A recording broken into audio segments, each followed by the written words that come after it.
Hi everyone, welcome back to the Geordie View. So Newcastle United are away at Brighton Hove Albion tomorrow night. It's a crunch game down at the Amex, and our record against Brighton just isn't good enough. I mean, we did the double in the Championship, but we haven't been able to beat them in the Premier League.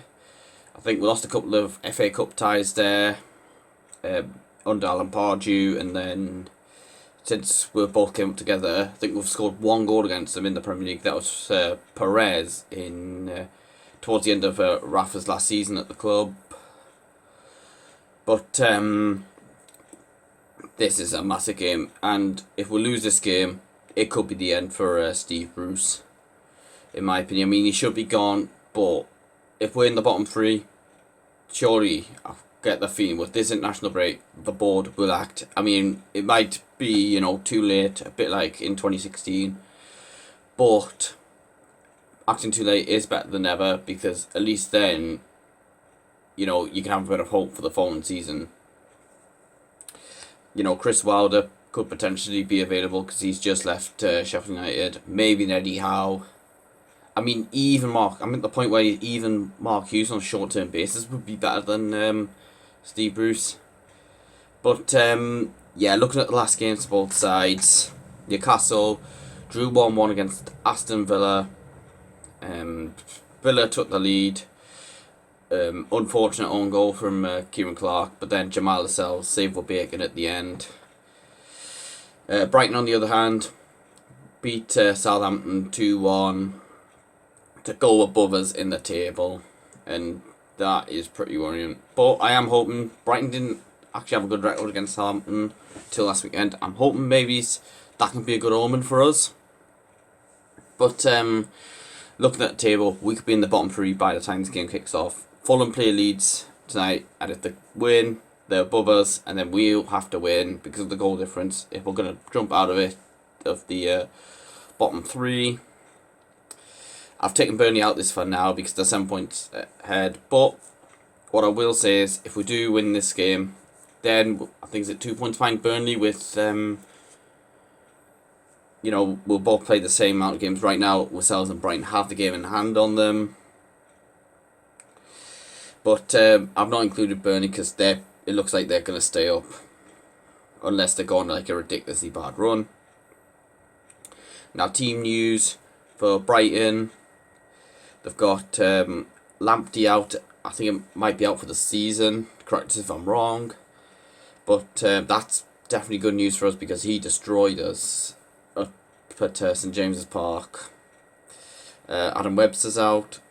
So is Andone and Solly March, which is probably another positive for us because he's been one of the better players from what I've heard. Aaron Connolly could play. I kind of hope he doesn't because he is a good player.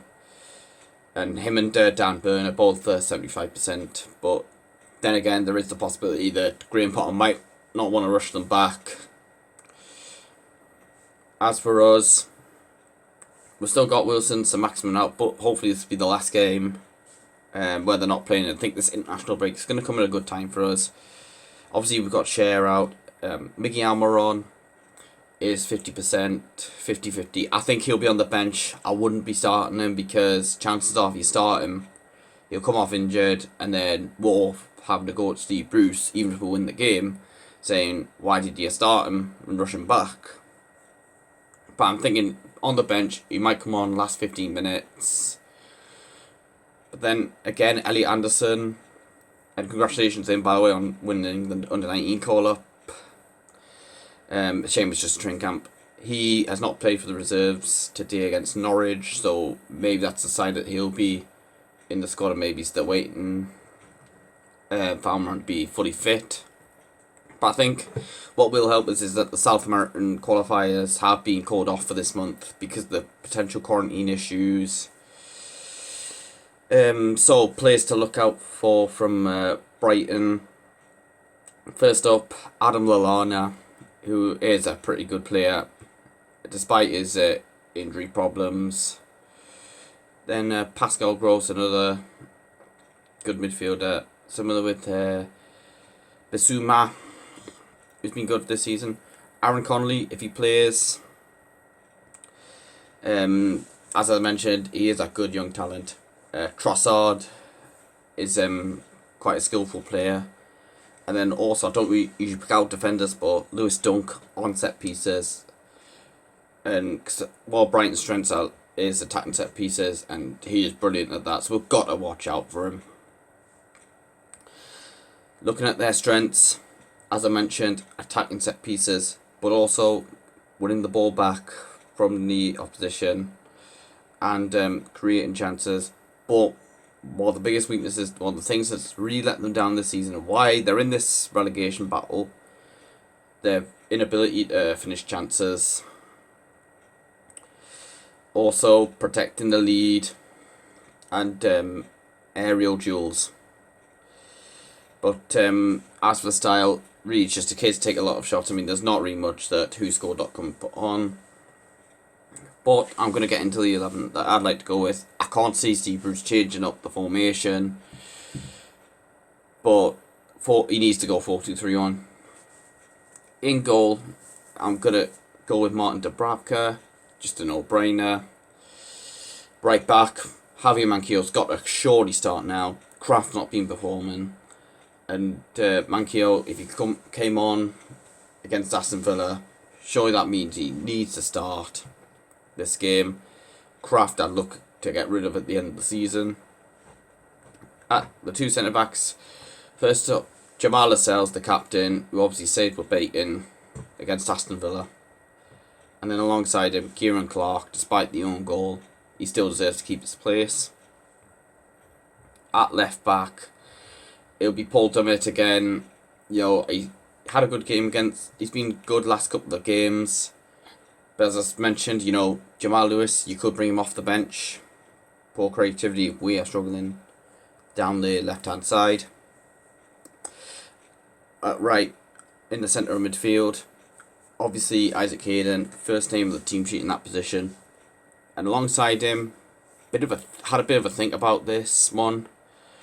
I could have went with Matty Longstaff, but I've decided I'm going to go with Joel Willock. I could have played him in number 10 as well, but I think he'd prefer to play in a number 8 role, so I'd play Willock, alongside Hayden. I dropped John Joe Shelby. He just simply wasn't good enough against Villa. Right hand side, you've got to give Jacob Murphy a start. The way he came on against Villa, and he was just excellent. Hit the bar, created a good chance for Gale, which Martinez made a good save from, and then putting the cross for Lascelles to head home in the last minute. You've got to start Murphy for me. In the number 10 role, I'm going to go with Sean Longstaff. Yes, he's not been played for us since January, but I think he could do.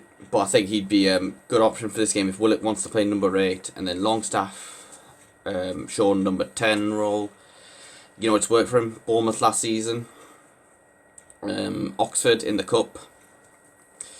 On the left hand side, I would go with Ryan Fraser. He's probably one of our better players against Aston Villa. But I do hope he does get the goal soon, because he's yet to score for us in the Premier League. And I would like to see maybe him and Sir Maximin together at some point. But if Murphy does keep performing, then I'd say Murphy and Fraser. I'd keep going with Murphy and Fraser. Just on merit. Up top, because Brighton have a bit of weakness in aerial duels.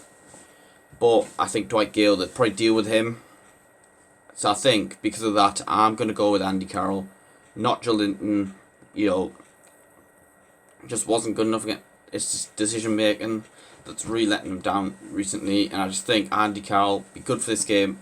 Then Dwight Gale maybe be good option off the bench with his pace. But yeah, that's my starting 11. Let us know how you go about it. Any changes you'd make from what I've went with.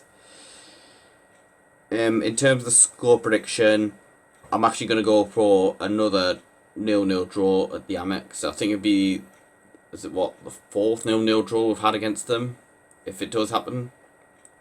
Because obviously both games ended 0-0 last year. We had one at St James's Park in the first under Rafa Benitez. But yeah, I'm going for a 0-0 draw.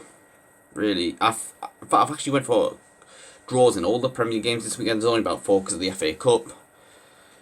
But yeah, thanks for watching the video. Don't forget to like, subscribe to my channel, check out my social media pages in the description below. Thanks for watching, and I'll see you later.